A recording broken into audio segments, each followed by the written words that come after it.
Assalamualaikum warahmatullahi wabarakatuh. Halo sahabat. Kelangkaan sumber air benar-benar menghantui kaum Quraisy dan menuntut kebijakan Abdul Muthalib untuk mengatasinya. Selama beberapa hari beliau berpikir untuk mencari jalan keluar hingga membuatnya letih. Salah satu tempat yang paling digemarinya untuk menghilangkan penat adalah Hijr Ismail yang berada di sisi Ka'bah. Sebelum lanjut ke videonya, alangkah baiknya klik tombol subscribe dulu untuk selalu mendukung channel kami. Jangan lupa juga nyalakan lonceng notifikasinya untuk mendapatkan updatean dari video kami. Suatu malam ketika beliau merebahkan tubuhnya di tempat tersebut sambil menekuni kenyataan yang sedang dihadapinya, tiba-tiba kedua matanya terpejam. Tak lama kemudian beliau tersentak oleh sebuah mimpi. Abdul Muthalib merasa telah ditemui seorang laki-laki menggunakan pakaian serba putih dan memerintahkan untuk menggali Taibah, salah satu nama Ka'bah. Mimpi itu beliau ceritakan kepada kaumnya dan mereka tafsirkan sebagai suatu harapan-harapan untuk menemukan sumber air. Kaumnya memohon agar beliau kembali tidur di tempat yang sama agar mendapatkan kejelasan mimpinya. Keesokan harinya, Abdul Muthalib kembali tidur di Hijr Ismail. Selama 3 hari tidur di sana, orang berpakaian serba putih itu selalu menemui beliau dan memberikan perintah untuk menggali sesuatu. Di hari ketiga itulah, Abdul Muthalib baru memahami yang dikehendaki oleh lelaki misterius dalam mimpinya. Galilah Zam-Zam, sumber air melimpah dan akan mencukupi bagi jamaah haji. Lokasi sumur itu berada di suatu tempat yang banyak kotoran dan darahnya. Di sana akan selalu ada burung gagak yang mematuk-matuk serta menjadi sarang semut. Kini jelas sudah lokasi sumur Zam-Zam yang selama ini lenyap begitu saja bagai uang jatuh di tengah jalan.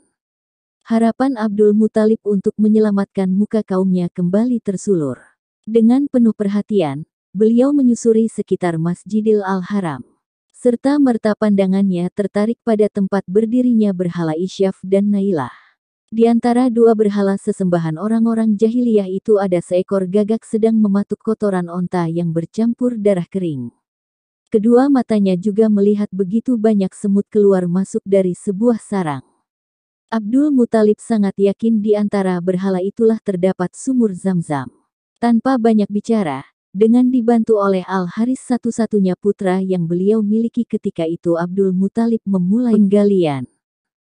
Pekerjaan ini bukan tanpa resiko, tempat tersebut adalah lokasi penyembelihan hewan kurban bagi kedua berhala yang berdiri seperti orang yang berpenyakit. Jelas jika tempat tersebut diusik maka kaum Quraisy pasti protes keras. Abdul Muthalib akan dianggap sebagai perusak tempat suci mereka. Namun semua telah diperhitungkan baik-baik olehnya. Al-Haris diperintahkan untuk melindungi pekerjaannya, sementara beliau menggali tempat tersebut. Baru beberapa kali cangkul berhasil mencabik tanah, suaranya mengundang perhatian beberapa orang yang berada di sekitar Masjid Al-Haram. Satu persatu penduduk sekitar mulai mendatangi sumber suara, dan betapa terkejutnya beberapa orang yang hadir di sana.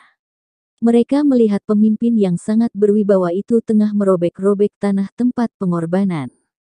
Berbagai penilaian mulai bermunculan. Namun semua mengerucut pada satu kesimpulan bahwa Abdul Muthalib telah berbuat lancang terhadap tempat suci mereka. Tak ayal apa yang beliau takutkan benar-benar terjadi. Masyarakat mengecam tindakan Abdul Muthalib dan meminta agar pekerjaan itu dihentikan. Dengan tegas beliau menjelaskan bahwa semua itu dilakukan untuk menemukan sumur Zam-Zam. Bukan karena ketidakhormatannya terhadap tempat suci mereka. Alasan itu tetap tidak bisa mereka terima. Percekcokan semakin memanas, Abdul Muthalib bersikeras untuk meneruskan sementara masyarakatnya tidak ada satupun yang berpihak padanya. Hari itu beliau benar-benar merasa miskin dengan hanya mempunyai satu putra. Berkelabatlah berbagai bayangan seandainya mempunyai lebih dari satu anak. Tentu anaknya akan selalu siap berdiri di belakangnya untuk mendukung sang ayah. Akhirnya untuk meredam suasana, beliau mengucapkan sebuah nazar. Janji khusus untuk mengorbankan salah satu putranya jika mempunyai anak laki-laki lebih dari 10. Dengan nazar ini sebenarnya beliau ingin menegaskan pada kaumnya bahwa apa yang dilakukannya demi keperluan mereka juga. Selain itu nazarnya adalah bukti keseriusan beliau kalau penggalian di tempat itu bukan untuk melecehkan tempat suci tersebut. Seolah beliau berkata pada mereka, "Di tempat ini kalian hanya menyembelih hewan untuk Tuhan Ka'bah. Sekarang lihatlah, aku akan mengorbankan lebih dari semua itu di sini. Aku akan mengorbankan darah dagingku sendiri." Semua orang tercengang, kesadaran mereka tersentak dengan nazar tersebut. Abdul Muthalib seakan-akan membangkitkan kembali cerita leluhur mereka, Nabi Ibrahim AS. Nazar beliau tak ubahnya janji yang pernah diucapkan Nabi Ibrahim atas Ismail. Melihat begitu teguhnya keinginan Abdul Muthalib, perlahan mereka mundur. Membiarkan anak beranak itu meneruskan penggalian. Sampai sejauh itu, tidak ada yang berani bertindak lebih jauh. Tanpa diberi aba-aba mereka diam, Abdul Muthalib dan Al-Haris meneruskan penggalian. Kini mereka berdua bisa menggali dengan sepenuh hati. Bapak anak ini tak peduli dengan berpuluh-puluh pasang mata yang terus mengawasi pekerjaan misterius mereka. Di tengah-tengah penggalian, tanpa terduga Abdul Muthalib menemukan harta karun yang ditimbun kabilah Jurhum di dalam sumur Zam-Zam.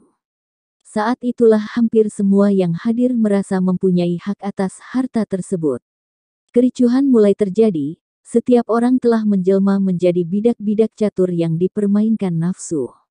Mereka langsung menyatakan keinginannya kepada Abdul Muthalib untuk ambil bagian dari harta itu. Menanggapi hal tersebut, dengan bijak kakek Rasulullah yang bernama asli Syaibah itu segera mengambil keputusan. Beliau memutuskan bahwa harta kekayaan kabilah Jurhum berupa 2 patung emas dan berbagai jenis peralatan perang tersebut akan diundi. 6 buah bejana dipersiapkan.